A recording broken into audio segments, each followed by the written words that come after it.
తాడ్వాయి గ్రామాన్ని అన్ని రంగాల్లో అభివృద్ధి చేస్తానని సర్పంచ్ గంటా ప్రవళిక సూరజ్ రెడ్డిలో అన్నారు. నాకు సర్పంచ్ కు అవకాశం ఇచ్చిన గ్రామస్తులకు కృతజ్ఞతలు తెలిపారు. సూరజ్ రెడ్డి మాట్లాడుతూ ప్రజలకు అనేక సామాజిక సేవా కార్యక్రమాలు చేయడం ద్వారానే ఈ రోజు మాకు సర్పంచ్ అవకాశం ఇచ్చారని అన్నారు. అలాగే గ్రామ మాజీ ఉప సర్పంచ్ ఇంద్రసేనారెడ్డి మాట్లాడుతూ రాబోయే ఎంపీటీసీ జెడ్పీటీసీ ఎన్నికల్లో బీఆర్ఎస్ అభ్యర్థుల గెలుపుకు కృషి చేస్తానని తెలిపారు.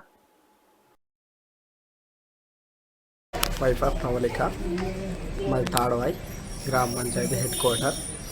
నాకు టికెట్ ఇచ్చిన లక్ష్మణవామన్న గారికి నా హృదయపూర్వక ధన్యవాదములు. శ్రీనివాస్ రెడ్డి అంకుల్ గారికి కూడా ధన్యవాదములు.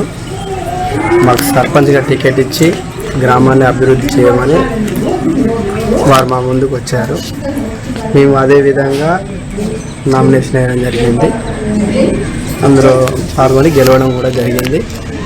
అదేవిధంగా గ్రామ పంచాయతీకి అనేక రకాలుగా అందరికీ సేవ చేయడానికి మీ ఊర్లో ప్రత్యేకంగా అన్ని విధాలుగా నల్లాల లీకేజీలు కానీ శానిటైజర్ లైటింగ్ మొత్తం పెట్టించాము. ఇంకా కూడా చేయడానికి ముందుకు అభివృద్ధి చేయడానికి మేము ప్రతిదానికి ముందుంటామని కోరుతున్నాం. మిత్రులకు నమస్కారాలు తెలియజేసుకుంటూ ఇప్పుడు మొన్న జరిగిన సర్పంచ్ ఎలక్షన్లలో బీఆర్ఎస్ పార్టీని పూర్తిగా ఆదరించి మాకు ఇక్కడ సర్పంచ్ అభ్యర్థాన్ని ప్రజలు గెలిపించారు.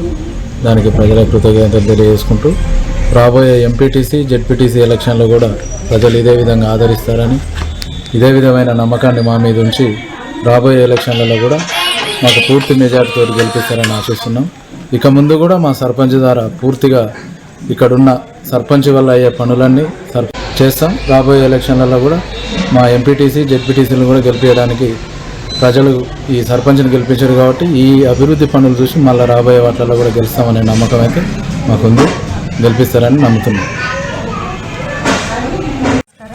నా పేరు కొట్టెం ప్రవళిక, వైఫ్ ఆఫ్ గున్ను.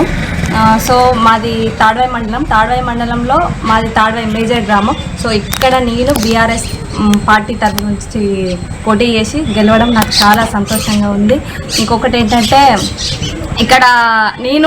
ఇక్కడ పోటీ చేయడానికి ముఖ్య కారణం ఏంటంటే ఇక్కడ సమస్యల్ని నేను లైవ్గా చూసా, సో ఫేస్ చేసా. అందుకే చేయాలనే ఒక ఇంట్రెస్ట్ కలిగింది. సో దానివల్ల ఈ అవకాశం వచ్చింది. సో నామినేషన్ వేసాం, గెలిచినందుకు ఇంకా చాలా సంతోషంగా ఉంది. సో ఇక్కడ మేము ఈ ప్రచారానికి వెళ్ళినాక ముఖ్యంగా మేజర్ ఇక్కడ ప్రాబ్లమ్స్ ఏంటంటే డ్రైనేజ్ సమస్య, ముఖ్యంగా సీసీ రోడ్డు అనేవి నార్మల్గా ఇక్కడ మెయిన్ రోడ్డుకు మాత్రమే సీసీ రోడ్లు అనేవి ఉన్నాయి. లోపలికి వెళ్తే ఎక్కడ కానీ ఏ గల్లీ కానీ సీసీ రోడ్లు లేవు. ఇంకొకటి వీధి లైట్స్ లేవు. వాటర్ ఫెసిలిటీ అనేది అస్సలు లేదు. ఇంకొకటి మంచినీటి ప్రాబ్లం ఎక్కువగా ఉన్నది. ఇక్కడ ఏంటంటే సమ్మర్ వస్తే మోటార్స్ ఇలాంటివి ఖరాబ్ అయితే వాళ్ళకు వాటర్ అనేవి లేవు, బోర్ అలాంటివి లేవు. అలాంటి సౌకర్యాన్ని కల్పించాలనుకుంటాను. ఇంకొకటి మనకు ఇక్కడ పైన ఉన్నది సో కాంగ్రెస్, బట్ అయినా మనకు కేంద్ర ప్రభుత్వం అనేది నిధులను ఇస్తుంది.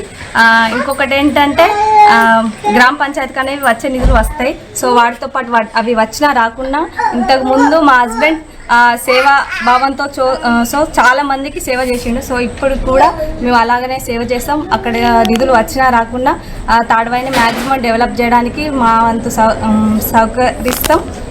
ఇంకొకటి ఏంటంటే ఈ బీఆర్ఎస్ పార్టీ తరపు నుంచి మమ్మల్ని ప్రోత్సహించి మా విజయం వెనుక ఉన్న ప్రతి ఒక్కరికి ధన్యవాదాలు తెలుపుతున్నాను.